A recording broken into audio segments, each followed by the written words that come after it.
Hey guys, it's Mitch. How's it going? We're keeping up with the Halloween theme for this month with a book that's all about monsters and even has a character with the word Halloween in her name. How much more appropriate can you get? Today we're looking at Dan Brereton's Nocturnals #1. This is from Malibu's Bravura line, so, working in concert with guys like Walt Simonson, Jim Starlin, and Howard Chaykin.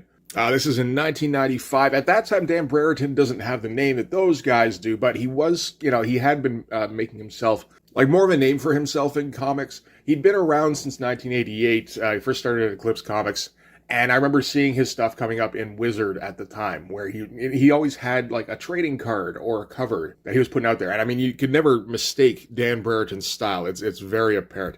So this is him getting a crack at his own series with his own characters. And of course, in the mid-90s, the big deal was creator ownership, because Image had done that, where all of a sudden they had made a place where if you were a comic book creator with a name, that was important.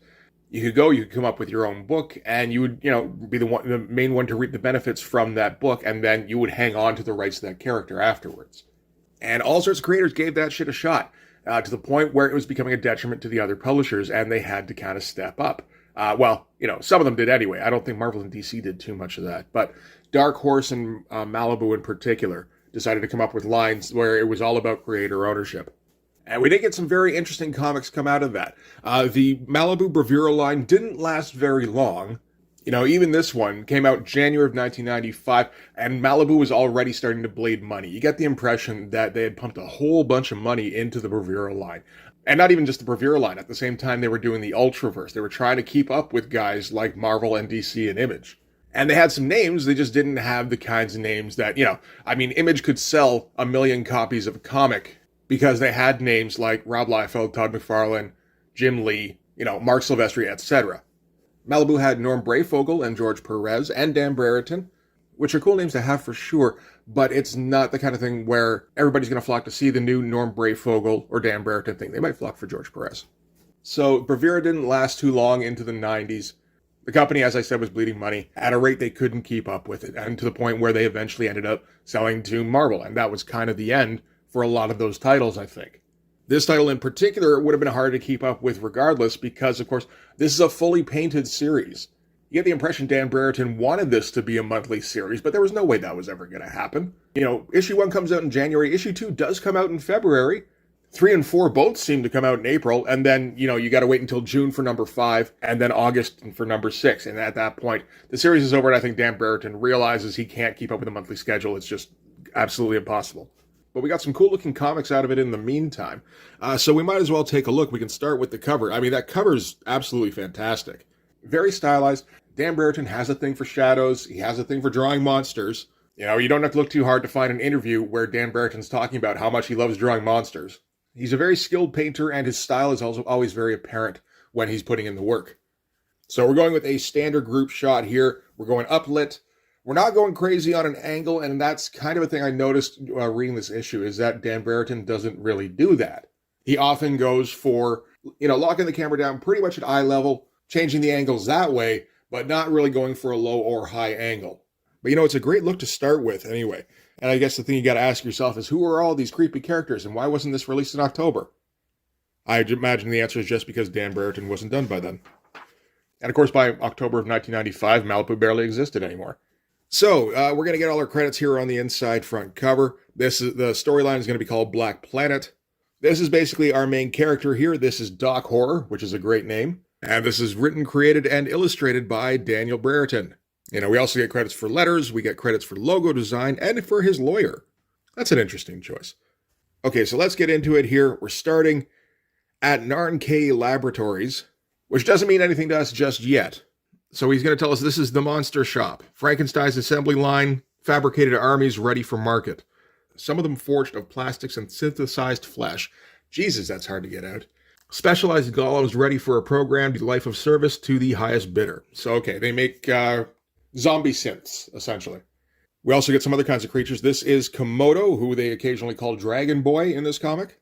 And it looks like he's on the run from Narn-K. He's trying to escape through the sewer system. And at the end of the page here, somebody catches up to him. A whole lot of atmosphere in here. This thing looks absolutely fantastic. Again, Dan Brereton likes to focus a lot on the lighting. He likes to throw in a lot of bats and rats in the background. The rats kind of make sense in a sewer. Bats, maybe not. But, very moody opening. So, okay, Komodo here is being hunted down by whoever this group is. You get the impression pretty quick that they work for Narn K. There is a difficulty with this book in that a lot of it is done in media res. So we're not going to get Claremont explaining in this, where we get a breakdown of every single organization and character that gets introduced into the comic. Which, I mean, that can get kind of tiresome, particularly when you're going for a particular kind of mood. But one thing you can say for Claremont books is that you're rarely confused about what's going on or who or what something or somebody is. Why? Because Claremont over-explained the shit out of everything. This, you have kind of the opposite effect, where it's like, who's this guy, the scaly guy? I don't really know. Who are these guys chasing him? I don't really know. What is he running from? I don't really know. It's only page 2, so that's not the worst thing. But by the end of the issue, I still didn't have a very clear idea of what exactly was at stake or who really anybody in this comic is. So that's a bit of a problem. At least in the meantime, the art's absolutely fantastic. Dan Brereton puts the same amount of effort into absolutely everything. Every close-up is going to be one of these fully painted, dramatically lit shots of one of his cool-looking characters. So he gets trapped by these hunter guys. We don't get a name for any of these guys just yet, again, apart from Komodo. So we don't know who we're supposed to be scared of. Again, it's something that bugs me anyway. It's not necessarily the worst thing if the narrative can kind of get rolling and just kind of sweep you along. It seems like this isn't the first time Komodo has tried to run. So you get the impression he's the result of like genetic tampering, that sort of thing. Seems like last time he tried to run, they sent these guys after him again. So they're kind of a regular goon squad. And Komodo used to have wings. He doesn't anymore because of that last attempt. So he decides, well, I'm no use to you guys dead. So fuck it. I'm just going to take off. You guys do what you're going to do. And what he does is he shoots him in the leg. So that wasn't too smart. So with him wounded, one of the lackeys is going to move in to try and cuff him, which sets off Komodo here. Again, that's a great looking close-up. All these close-ups, I love the way they look. The goon here, who's like some kind of synthetic zombie, underestimates Komodo, gets too close. Komodo ends up ripping his arm off. Great looking shot. Love all the debris flying every which way. Love how his hand is still holding onto the cuffs as it gets ripped off. And then throws the guy down, maybe throws the guy into the other guys. Hard to say exactly. I think that's probably the case. And then tries to run, although, can't move very fast with a bullet in his leg. The bats are going to act as cheerleaders to try and, hurry him up there. So he does get far enough away that he can kind of take a bit of a breather.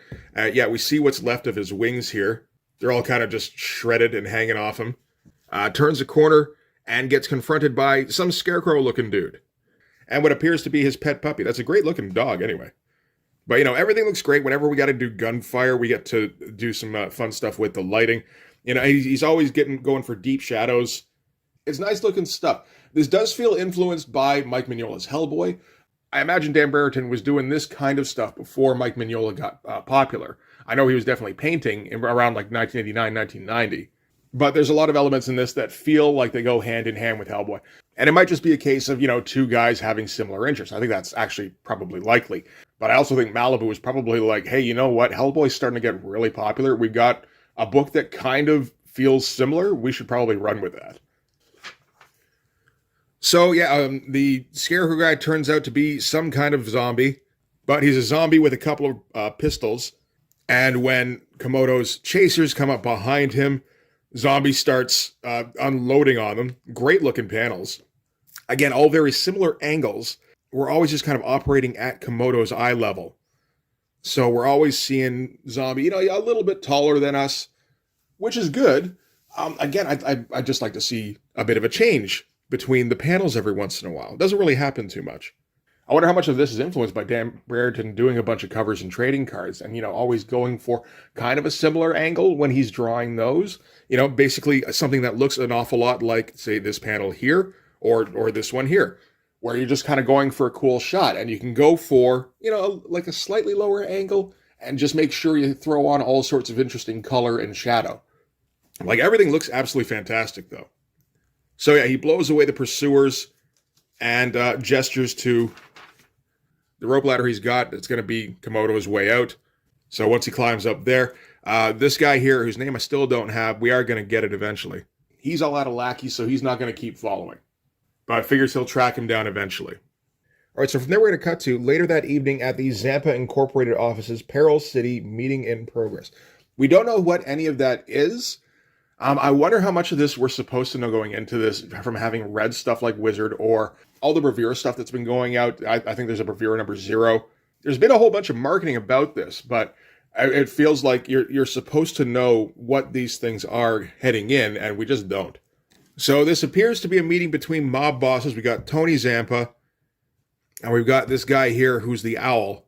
This is Tony's assistant, who's synthetic herself. And we've got that guy who was chasing down Komodo. And we still haven't found out this guy's name. I thought we found it out in this scene. Maybe not. But the big point about this scene is that Tony Zampa here has kidnapped Doc Horror. That was a name that they got mentioned in the sewers earlier, but we still don't have anything to connect it with. So it doesn't mean anything to us just yet, unless we've been reading all the pre-press stuff. The other thing is that Tony is advocating for everybody getting behind Narn K and buying all their synthetic zombie people so that they can do all the dirty work for them. But the Owl doesn't really go for that. I'm not sure if these guys, I think some of these at least are other bosses. But they don't like the idea of just handing everything over to a bunch of synthetics to get done. You know, all these guys worked their way up from the bottom. They all had to get their hands dirty, get in the positions they got. Meanwhile, Tony here wants to just make everything automated. But Tony thinks of himself as an innovator. And while they're kind of arguing about this back and forth, Procyon here comes in. Not the best name, really, in terms of memorability. Apparently the word Procyon is a genus of mammals, which basically covers the raccoon family, which is what this guy is. He's like, I don't know, half man, half raccoon hybrid. Anyway, the raccoon guy here, he's decided to dedicate himself to just fucking with Narn K. I imagine that they're also the facility that got him created. So he's also on the side of the Owl and his associates. He's against Tony Zampa here. And he's going to get real hard-boiled about things. You know, everybody's got to have a pair of 45s.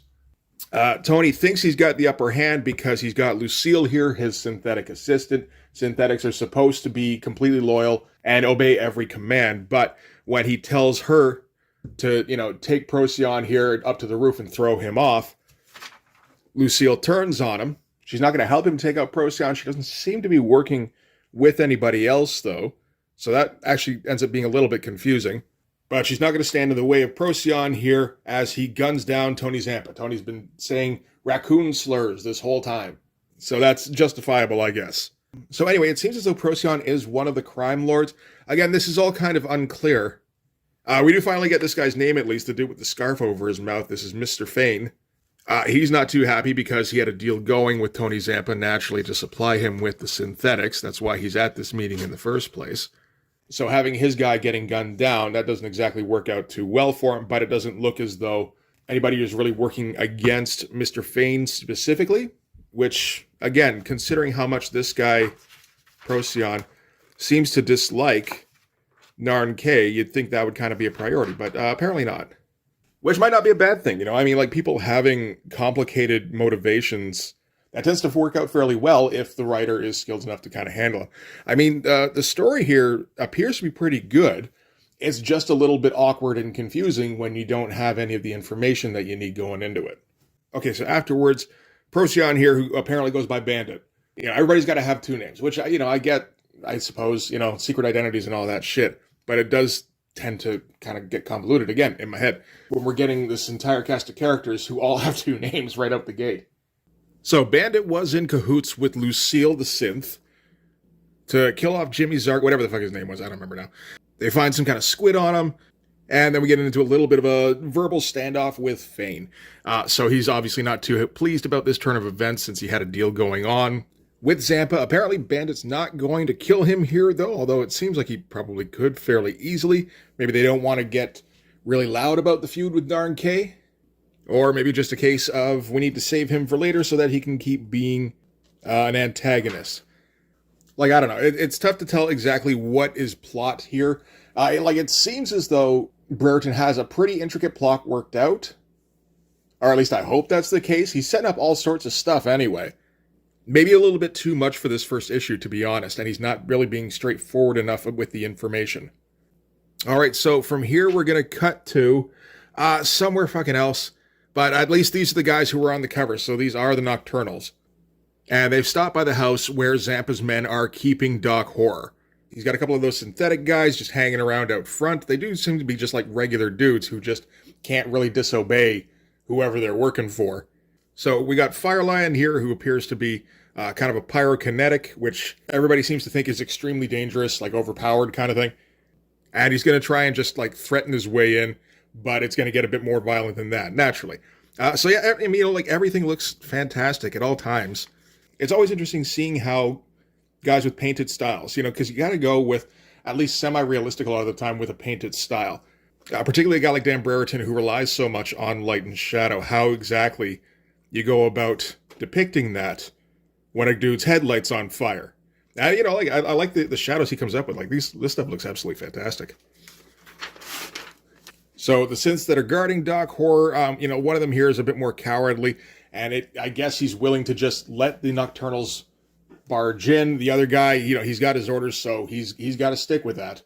So Firelion has to combust and pretty much incinerate the both of them immediately. Again, like these shadows are friggin' awesome. Seems to make pretty short work of them. Then they hear a police cruiser starting by. So we're going to get to show off another one of the group's powers. We do get what feels like an unnecessary conversation between the two cops in the car here. The point, though, is that they don't notice the giant inferno that started up in front of this house because this character here, Polychrome, has turned everything invisible for the moment. Like, I guess just kind of projected a hologram of a normal-looking house. Very particular-looking faces for the cops here. They look like they're based off of somebody. But not sure exactly who at this point. Okay, so they're going to sneak into the house. The girl here is Eve, or Halloween Girl, I believe. They tell her to wait out front because, it's a little girl. They don't want to risk her safety in a mission like this. And she's kind of hacked off about it. Great shot of the girl. I imagine most of these people are pretty referenced. Like, obviously, some of these don't necessarily need to be like Firelion or, Mermaid Girl here. I don't remember her name.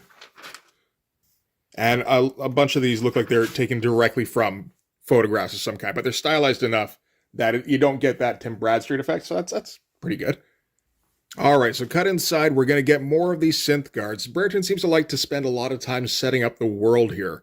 The cops who are driving by in their cruiser here, I don't know if they're characters who show up later on. I would assume they are, based on the fact that we spent a little bit of time with them having just a nothing conversation. Now we get some synths that are also having kind of a nothing conversation. Well, I guess it's a bit more of a consequential conversation than the cops were having anyway, where they're talking about the guy they've got hostage. So that's Doc Horror. And we got to hear a little bit about him. So it's like Zampa tricked him into coming here, laid some cock and bull on him, said his daddy took ill and could he come see. So I guess when they say Doc Horror, they mean like doctor. Anyway, while they're shooting the shit, Eve walks in because she's bored. She doesn't like getting bored. Fun little reaction shot where, she just kind of sits down at their table and these two guys, these two like heavies with guns, just like, what the fuck is even going on? And yeah, she just kind of sits at the table and starts talking about her toys. Like dumps out the little Halloween bucket she's got here. She's got all sorts of toys in there, including what looks like a little Skull Pez dispenser. That's all right. Now, the one guy here seems a bit more relatable. The only problem, of course, is that he looks a bit like the lead guy, so he can't stick around. But he's like, are we supposed to give her candy now? And the other synth here, he's just like, I'm going to punch her ticket right here. Which pisses her off, so now she's got to show off her power. So, she stands her toy up, and it grows to be like a full-size troll, and just starts beating the shit out of everything in the room. All right, so we've kind of seen everybody in action, again, except for the Mermaid Girl. So from there, we're going to cut to Doc Horror himself. So these are all the goons they've got guarding him, and they've kind of locked him up in a straitjacket. They just kind of tied him down, stuck a dunce cap on him, and just gave him the Hannibal Lecter face mask thing. And they've stuck a little Janine Melnitz, cartoon Janine Melnitz anyway, looking therapist woman next to him who just keeps pumping him with questions. But questions like, how would you typify your feelings for authority figures? Can you supply me with some key phrases or adjectives? And it really does seem like she's just kind of like trying to write a paper here in the middle of this hostage situation. And that's when the Nocturnals bust in. And they just kind of turn the place into just a shooting gallery. Firelion swings in. He's got a katana for some reason, but I guess. And it seems like just if he gets too close to people, they pretty much ignite. Meanwhile, Mermaid Girl just, she's just got her 45s and she's just going to shoot everything she sees. And they make pretty short work of all the synths around here. They do leave the therapist woman alone, at least. Like, everything looks pretty great. Maybe a bit too much of the digital lettering here. Like, I don't mind lettering all over the page if it's actually somebody, actually drawing those letters out. When it's the digital stuff, you don't need this much of it, I don't think. It just takes away from the actual art. And I mean, I guess it would be tough considering these are painted pages to do traditional type lettering, but all you got to do then is just scale it back. All right, so then Polychrome brings Eve back into the room now that all the synths are dead. Okay, so this woman's name is Starfish. So, okay, we got all the names now. Yay! And we're just, going to spend some more time kind of shooting the shit. It feels an awful lot like Dan Brereton has spent a lot of time figuring out this world and figuring out how everything works in it, how everybody talks to each other, that kind of thing. Trying to figure out the tone he's going for. So a lot of the information he's giving us doesn't necessarily seem relevant, really. It's maybe just more about creating, like, the right atmosphere, which I'm still not entirely sure. Like, it's definitely going for a noir kind of feel, but it's a bit more tongue-in-cheek than usual, and he's also trying to fit in all these horror elements. I don't know that it all exactly works. It feels like he needs to maybe ease back on the tongue-in-cheek element, if anything. All right, in the meantime, anyway, Doc Horror has been freed. I'm not sure who would have freed him. It looks like everybody was over on this side of the room. Oh, I guess it would have had to have been Eve, while all these guys were kind of kibitzing. She went over and actually freed the guy they were there for. I mean, it's her dad. That makes sense. And they make a point of Eve giving Doc his medicine, like that she brought his medicine with her. We're not going to find out what the medicine is for, and I don't believe we ever find out what the medicine is for. There's a whole bunch of Nocturnal series over a whole bunch of publishers. It started out at Bravura here, moved on to Dark Horse, they did Oni Press, they did Image, and I don't believe it's ever actually mentioned what Doc Horror's condition is. Apparently there are notes in some character sketches at some point that suggest that he has lycanthropy. But again, it's not anything that's ever confirmed, so I don't know what the point of bringing it into the story is. Other than to just, maybe try to create some tension by, like Doc Horror feels like he's meant to be kind of a pulp hero in the vein of things like Doc Savage. And, like one of the hallmarks of those characters is that they don't really have weaknesses. They're generally like the perfect human. That does tend to get kind of boring pretty quickly.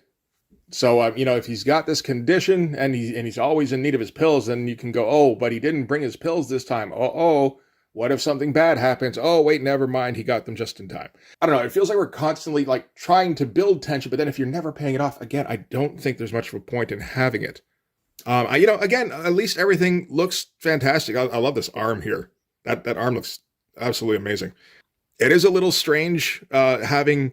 he's got a little bit of a conflict of styles here because the girl here, Eve, is very clearly drawn from reference, while guys like Doc Horror here, not so much.